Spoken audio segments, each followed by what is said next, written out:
বাঁচাও মমতা ভাগাও, একটাই বাংলায় স্লোগান, একই নারা, হিন্দু বাঁচাও মমতা ভাগাও। এছাড়া কোনো রাস্তা নেই। যে ছোট ছোট ঘটনাগুলো আপনারা দেখে এসেছেন, দুর্গা পূজা থেকে সরস্বতী পূজা, মোথাবাড়ি থেকে চাপদানি, তার সাথে মুর্শিদাবাদের ঘটনা, আমি মনে করি সম্পূর্ণ একটা পরিকল্পিত এবং অন্য উদ্দেশ্যে।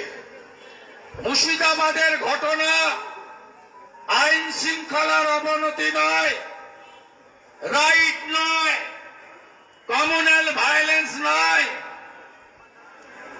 একটা ইনসিডেন্ট নয়। মুর্শিদাবাদের ভায়োলেন্স একটা জাতি, হিন্দু জাতি, তাকে মুছে ফেলা, ভাগিয়ে দেওয়া, পুড়িয়ে দেওয়া, কেটে দেওয়া, জবাই করে দেওয়া, তার সোনা দানা, তার বাড়ির সম্পদ, এমনকি গরু বাছর সব কেড়ে নেওয়া। এইটা আমরা ভারতীয়রা আফগানিস্তানে দেখেছি। আফগানিস্তানে কাবুল সহ সব বড় সিটি হিন্দু, শিখ, জৈনদের হাতে ছিল, আজকে নেই। আমরা পাকিস্তানে দেখেছি, লাহোর, ইসলামাবাদ, রাওয়ালপিন্ডি, সব জায়গায় হিন্দু, শিখ, জৈন, পার্সিরাদের হাতে ছিল। যতগুলো বড় সিটি পাকিস্তানের, তার সম্পদ, তার অর্থনীতি, তার এডুকেশন সব পরিচালনা করত হিন্দু, শিখ, পার্সিরা।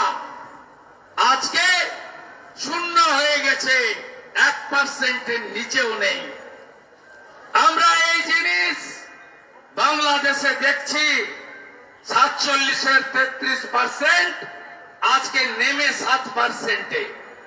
মুর্শিদাবাদে 10 থেকে 20% হিন্দু যেখানে থাকে, ধুলিয়ান, ফারাক্কা, সাজুর মোড়, ডাকবাংলো মোড়, ঘোষপাড়া, সুতির একটা অংশ বেছে বেছে সেখানে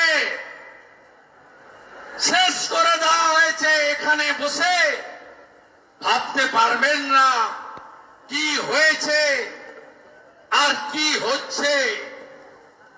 11 তারিখে গত শুক্রবার আমি মালদার মোথাবাড়িতে ছিলাম।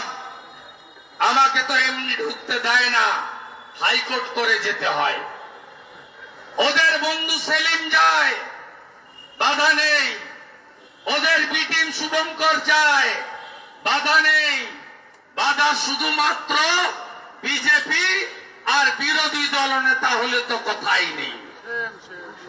আমি সেদিন মোথাবাড়িতে 2:30টায় শুরু করেছে, 6:30 পর্যন্ত নো পুলিশ। ভাবতে পারেন ওই দিন যা করার করলো। ডিএম পুলিশ যখন শাটারের নিচে, 35 জন পুলিশ আহত, বিএসএফ কে পা ধরে মাঠে নামালো 300 বিএসএফ জওয়ান। 400 স্কুলের বাচ্চা আটকে ছিল। ভাবতে পারবেন না কি করেছে। 11 তারিখ হওয়ার পরে 12 তারিখে সকালবেলা জেলা শাসক ডিআইজি বিএসএফ কে বলেছে ফোন করে, আপনি বর্ডারে ফিরে যান, আপনার প্রয়োজন নেই। আমি জানার সাথে সাথে একটা শেষ চেষ্টা করেছিলাম। চেন্নাইতে ছিলেন, কলকাতা বিচারপতি, 4 দিন ছুটি, শনি রবি সোম মঙ্গল।